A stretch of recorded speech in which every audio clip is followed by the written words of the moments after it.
Hi everyone, I hope everyone is well. Today I'm going to be talking about the most commonly forgotten wedding details that will most impact your wedding. Now before I jump in, I'd like you to ask you to please subscribe to my channel for some more weekly vids. I'm a wedding and event planner based in London and I've had years of experience, so can offer some really good tips and insights. I've got a little bit of help today because I've written some notes, so I'm going to jump right in with number one, which is the ceremony procession. Now, people don't forget that this needs to happen.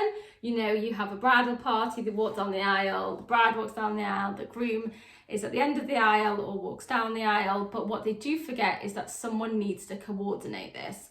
Essentially, they need to do this because of often there's music playing, it needs to be timed right with the people walking down the aisle, and also there's an order that you want the procession to walk in. So the best tip I can give you is to print off a list to give to your event planner in terms of the order of people walking down the aisle and what music that they're going to walk down the aisle to. Okay, so the next commonly forgotten about thing at a wedding is who is going to announce the people that are making the speeches. Now, some people think it's okay to just speak, you can just go up to a microphone and speak, but often it's nice to have that connection between the speeches. So just for someone to announce the best man speech, for someone to announce the groom speaking, the welcome speech. So this is often a detail that definitely gets forgotten, and you can have a toastmaster to do this, you can have a friend or a family member to do this. I would definitely advise someone professional if possible, just so there isn't essentially one guest that has to think of all these different things. But yeah, definitely just have it on your radar. The next thing that's commonly forgotten about is a photo list. So often when the photographer is taking family shots of your family and essentially just different combinations of people, they won't know who everyone is. So I advise having one person from the groom side and the bride side to essentially help gather people. Now, why I think this impacts your wedding the most is because it can take friggin' ages to round people up, and often brides and grooms want to take part in drinks receptions, and if you're spending loads of time doing photos, you're not going to get time to do this. So get a list together, you can print off a few of these and delegate a couple of people that can help round up the troops for the photos. So the next thing forgotten about is dropping things at the venue. Now, often you'll have loads of wedding extras that you need to take to the venue, and you won't want to do this on the wedding day itself because you'll have loads of bits to be carrying anyway. So what is often forgotten about is that there are, especially for popular venues, there are often weddings on the day before and the day after your wedding. So you can't always drop things off very easily. You have to work around other events that are taking place at the venue. So something to ask quite early on is a slot when you can drop things at the venue before your wedding. Oh, the next one is one which definitely impacts the day, which is delegating someone to learn how to fix the bustle on your dress. So fix the end of your dress to your bustle. So the bustle is the bit on your dress which the rest of the dress connects to your wedding dress, and often a lot of these dresses have this, and you use this essentially after the ceremony so you can dance and things like that. So you need to ask someone close to you to learn the bustle of your dress so they can quickly fix it up for you before the dancing. The next one is ceremony seating. Loads and loads of people forget about ceremony seating. It's just one of those that definitely goes under the radar.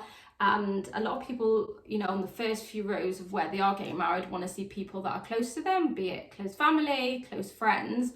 So you want to get signs printed and stuck on seats so the guests know that where they need to be sitting for your wedding, your close people. So yeah, one not to forget.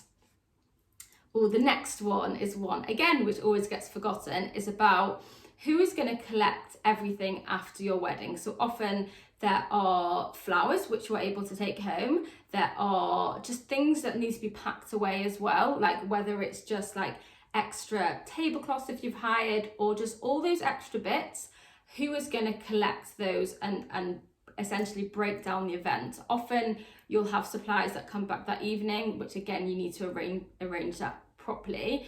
People like the band that are breaking down their bits, the caterers, but all those extra bits you need to arrange for people to do that for you. Don't just assume it's going to be done. And also venues get really pissed if their things are left, and they will likely charge you after if things are left after the day of the event. So one definitely not to forget. The next one is, as a wedding planner, my biggest pet peeve, and that is the way the place cards, escort cards, that kind of thing got ordered. I've had a couple of disaster experiences where I've asked clients to put these in order, and when I've been given these things on the day, they're not in order. So the place cards are essentially, if you've got named places on a table, these need to be ordered by table, and they need to be in order of how people are sitting, because if they're not, I don't think people understand quite how much time it takes. It can take up to 2-3 hours to order these if they're not done properly, and that is time away from your physical event. It's time away from your event, making sure it runs smoothly. So just get this done. Make sure it's done beforehand. If you're paying a planner to do it, make sure they do it beforehand and not on the day. Oh, the next one is people always forget that they need somewhere to store their gifts, and this really impacts the wedding, because often if they don't think about it properly in terms of security, in terms of someone watching this properly, say if you've got a room that needs to be locked where the gifts are, say if you're leaving the gifts in a cloakroom, things can go missing, and it can be really upsetting if a lot of money goes missing, if presents go missing. So make sure you're putting these things in a place where it's secure, and just make sure you think about it on the day, before the day, because it can often be a lot of money. Okay, so the next thing which people forget is important items and who's going to look after those items on the day. So it could be your marriage certificate, it could be other really treasured items that you have on your day.